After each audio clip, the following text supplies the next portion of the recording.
ಶ್ರೀ ಗುರುಭ್ಯೋ ನಮಃ. ನಮಸ್ತೆ. ನಾನು ಹಿತಾ ಉಮೇಶ್. ಇಂದು ನಾನು ಕೊರೋನಾದಿಂದ ಶಿಕ್ಷಣ ವ್ಯವಸ್ಥೆಯಲ್ಲಿ ಇತ್ತೀಚೆಗಷ್ಟೇ ಬದಲಾದ ಆನ್ಲೈನ್ ಕ್ಲಾಸ್ಗಳ ಅನುಕೂಲಗಳು ಹಾಗೂ ಅನಾನುಕೂಲಗಳು ಎಂಬ ವಿಷಯದ ಕುರಿತು ಒಂದೆರಡು ಅನಿಸಿಕೆಗಳನ್ನು ಹಂಚಿಕೊಳ್ಳಲು ಇಚ್ಛಿಸುತ್ತೇನೆ. ಬದುಕು ಜಟಕ ಬಂಡಿ ವಿಧಿಯದರ ಸಾಹೇಬ, ಕುದುರೆ ನೀನ್ ಅವನ್ ಪೇಳ್ದಂತೆ ಪಯಣಿಗನು, ಮದುವೆಗೋ ಮಸಣಕೋ ಹೋಗೆಂದ ಕಡೆ ಹೋಗು, ಪದಕುಸಿಯೇ ನೆಲವಿಹುದು ಮಂಕುತಿಮ್ಮ. ಹೌದು ಸ್ನೇಹಿತರೆ, ನಮ್ಮ ಬದುಕೊಂದು ಜಟಕಾ ಬಂಡಿ. ಇದನ್ನು ಆಳುವ ಸಾಹೇಬನೇ ವಿಧಿ. ಈ ವಿಧಿಯಾಟದ ಮುಂದೆ ನಿಲ್ಲುವ ನಿಲುವು ಇನ್ನೂ ಸಹ ಯಾವ ಮಾನವನಿಗೂ ದೊರೆತಿಲ್ಲ. ಇಂತಹದ್ದೇ ಒಂದು ವಿಧಿಯ ಶಾಪವಾಗಿ ಬಂದದ್ದು ವರ್ಷ 2020. 2020 ಮನುಕುಲದ ಇತಿಹಾಸದಲ್ಲಿಯೇ ಮರೆಯಲಾಗದ, ಅಳಿಸಲಾಗದ ಕಹಿ ವರ್ಷ, ಕಹಿ ಘಟನೆಗಳ ವರ್ಷ. ಕೊರೋನಾ ಎಂಬ ದೈತ್ಯ ರೂಪದ ರಾಕ್ಷಸ ಜನ್ಮ ತಾಳಿದ ವರ್ಷ. ಈ ಕೊರೋನಾದಿಂದ ಸಾಂಸ್ಕೃತಿಕ, ಆರ್ಥಿಕ, ಧಾರ್ಮಿಕ ಹಾಗೂ ಇನ್ನಷ್ಟು ಕ್ಷೇತ್ರಗಳು ಕಂಡ ನಷ್ಟ ಅಪಾರ.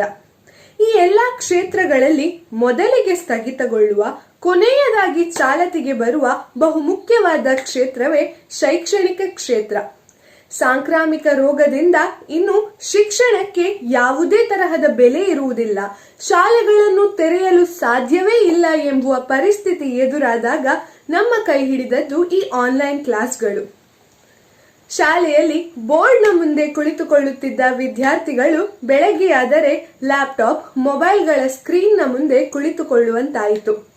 ಶಿಕ್ಷಕರನ್ನು ಎದುರಲ್ಲಿ, ಸ್ನೇಹಿತರನ್ನು ಪಕ್ಕದಲ್ಲಿ ಕಾಣುತ್ತಿದ್ದ ವಿದ್ಯಾರ್ಥಿಗಳು ಕೇವಲ ಛಾಯಾಚಿತ್ರಗಳಲ್ಲಿ ಅವರನ್ನೆಲ್ಲ ಕಂಡುಕೊಳ್ಳಬೇಕಾಯಿತು. ಇನ್ನು ತಂತ್ರಜ್ಞಾನದ ಅರಿವೇ ಇಲ್ಲ ಎನ್ನುತ್ತಿದ್ದವರು ಮ್ಯೂಟ್ ಅನ್ಮ್ಯೂಟ್ಗಳನ್ನಾದರೂ ಕಲಿತುಕೊಂಡರು. ಇದರ ಜೊತೆಗೆ ಇನ್ನಷ್ಟು ತಂತ್ರಜ್ಞಾನದ ಪರಿಣಾಮ ನಮ್ಮ ಮೇಲಾಯಿತು. ಹಾಗೆಯೇ ಆಮ್ ಐ ಆಡಿಬಲ್ ಎಂಬುದು ವಿದ್ಯಾರ್ಥಿಗಳ ಸುಪ್ರಭಾತದಂತೆ ಭಾಸವಾಗುತ್ತಿತ್ತು. ಸರಿ ಸ್ನೇಹಿತರೆ, ಬನ್ನಿ ನಾವೀಗ ಈ ಆನ್ಲೈನ್ ತರಗತಿಗಳಿಂದಾದ ಅನುಕೂಲಗಳ ಕುರಿತು ಮಾತನಾಡೋಣ. ಈ ಆನ್ಲೈನ್ ತರಗತಿಗಳು ನಾವು ಮುಂಚೆ ಸಂಚಾರದಲ್ಲಿ ವ್ಯರ್ಥ ಮಾಡುತ್ತಿದ್ದ ಸಮಯವನ್ನು ಉಳಿಸಿಕೊಟ್ಟಿತು. ಹಾಗೆಯೇ ಜಗತ್ತಿನ ಯಾವ ಮೂಲೆಯಲ್ಲಿದ್ದರೂ ನಾವು ಪಾಠವನ್ನು ಕೇಳಿಸಿಕೊಳ್ಳಬಹುದಿತ್ತು. ಉದಾಹರಣೆಗೆ, ಮುಂಚೆ ಎಲ್ಲ ಸಂಬಂಧಿಕರ ಮನೆಗೆ ಹೋಗಬೇಕಾದರೆ ಶಾಲೆಯೋ ಸಂಬಂಧಿಕರ ಮನೆಯೋ ಇವೆರಡರ ಮಧ್ಯೆ ಆರಿಸಿಕೊಳ್ಳುವ ಪರಿಸ್ಥಿತಿ ಎದುರಾಗುತ್ತಿತ್ತು. ಆದರೆ ಈಗ ಸಂಬಂಧಿಕರ ಮನೆಯಲ್ಲಿಯೇ ಕುಳಿತುಕೊಂಡು ನಮಗೆ ಬೇಕಾದ ಪಾಠವನ್ನು ನಾವು ಕೇಳಬಹುದು. ಹಾಗೆ ಸ್ನೇಹಿತರೆ, ಈ ವಿಶೇಷವಾದ ಜ್ಞಾನವಾದ ವಿಜ್ಞಾನ, ತಂತ್ರಜ್ಞಾನ ಹಾಗೂ ಇನ್ನಿತರ ಆವಿಷ್ಕಾರಗಳ ಅರಿವು ನಮ್ಮ ಮೇಲಾಯಿತು. ಇನ್ನು ಸ್ನೇಹಿತರೆ, ಮನೆಯೇ ಮೊದಲ ಪಾಠಶಾಲೆ, ತಾಯಿಯೇ ಮೊದಲ ಗುರು ಎಂಬ ಮಾತಿದೆ. ಈ ಮಾತಿನಂತೆ ನಮ್ಮ ಮನೆಯಲ್ಲಿ ಹೊಸ ಶಾಲೆಯ ವಾತಾವರಣವನ್ನು ಸೃಷ್ಟಿಸಿ ಮೊದಲಿಗೆ ಗುರುವಾಗಿದ್ದ ನಮ್ಮ ತಾಯಿಯನ್ನು ಇನ್ನೊಮ್ಮೆ ಗುರುವಾಗುವಂತೆ ಮಾಡಿದ್ದು ಈ ಆನ್ಲೈನ್ ಕ್ಲಾಸ್ಗಳು. ಆನ್ಲೈನ್ ಕ್ಲಾಸ್ಗಳಿಂದ ಯಾವುದು ನಡೆಯುವುದಿಲ್ಲ ಎಂದು ಅಂದುಕೊಂಡಿದ್ದ ಸಮಯದಲ್ಲಿ ನಮ್ಮಲ್ಲಿ ಒಂದು ಪುಟ್ಟ ಧನಾತ್ಮಕ ಭರವಸೆಯನ್ನು ಮೂಡಿಸಿದ್ದು ಈ ಆನ್ಲೈನ್ ತರಗತಿಗಳು. ಸರಿ ಸ್ನೇಹಿತರೆ, ಇಷ್ಟು ಅನುಕೂಲಗಳನ್ನು ನಾವು ಕಂಡುಕೊಂಡದ್ದಾದರೆ ಈ ಆನ್ಲೈನ್ ಕ್ಲಾಸ್ ಎಂಬ ನಾಣ್ಯದ ಇನ್ನೊಂದು ಮುಖ, ಇದರಿಂದಾಗುವ ಅನಾನುಕೂಲಗಳು. ಬಂಧುಗಳೇ, ಈ ಆನ್ಲೈನ್ ಕ್ಲಾಸ್ನಿಂದಾದ ಅನಾನುಕೂಲಗಳು ಯಾವುದೆಂದರೆ, ಮಾನವನ ಅತಿ ದೊಡ್ಡ ಶತ್ರುವಾಗಿ ಭಾಸವಾಗುವುದು ಆಲಸ್ಯ. ಉದಾಸೀನಕ್ಕೆ ಮದ್ದಿಲ್ಲ ಎಂಬಂತೆ ಈ ಆಲಸ್ಯಕ್ಕೆ ಬೆಂಬಲ ನೀಡಿದ್ದು ಆನ್ಲೈನ್ ತರಗತಿಗಳು. ಆನ್ಲೈನ್ ತರಗತಿಗಳಿಂದ ವಿದ್ಯಾರ್ಥಿಗಳು ತಮ್ಮ ಮೊಬೈಲ್ನ ಮೂಲಕ ಹಾಜರಾಗಿ ಮೊಬೈಲ್ ಅನ್ನು ಎಲ್ಲಿಯೋ ಇಟ್ಟು ತಾವು ಎಲ್ಲಿಯೋ ಸುತ್ತಾಡುತ್ತಿರುತ್ತಾರೆ.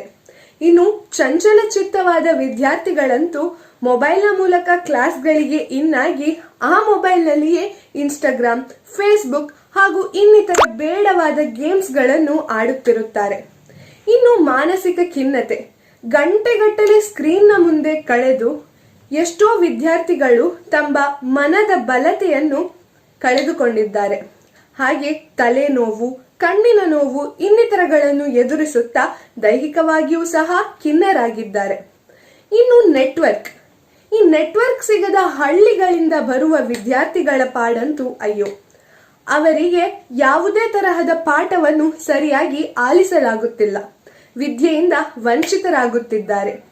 ಪಠ್ಯೇತರ ಚಟುವಟಿಕೆ, ಇನ್ನು ಈ ಪ್ರತಿಭೆಗಳ ಅನಾವರಣಕ್ಕೆ ವೇದಿಕೆಗಳನ್ನು ಆನ್ಲೈನ್ ಮೂಲಕ ನಾವು ಹುಡುಕಿಕೊಂಡರೂ ಅದೆಷ್ಟೋ ವಿದ್ಯಾರ್ಥಿಗಳಿಗೆ ಈ ಸ್ಪರ್ಧೆಯ ಕುರಿತು ಮಾಹಿತಿ ತಲುಪದೆ ಅಥವಾ ವಿಡಿಯೋವನ್ನು ಮಾಡುವ, ಛಾಯಾಗ್ರಹಣವನ್ನು ಮಾಡುವ ಅರಿವು ಅವರಿಗಿರದೆ ಈ ವೇದಿಕೆಗಳಿಂದ ವಂಚಿತರಾಗಿ ಎಲೆಮರಿಯ ಕಾಯಿಯಂತೆ ತಮ್ಮ ಪ್ರತಿಭೆಗಳು ಅಡಕವಾಗಿದೆ.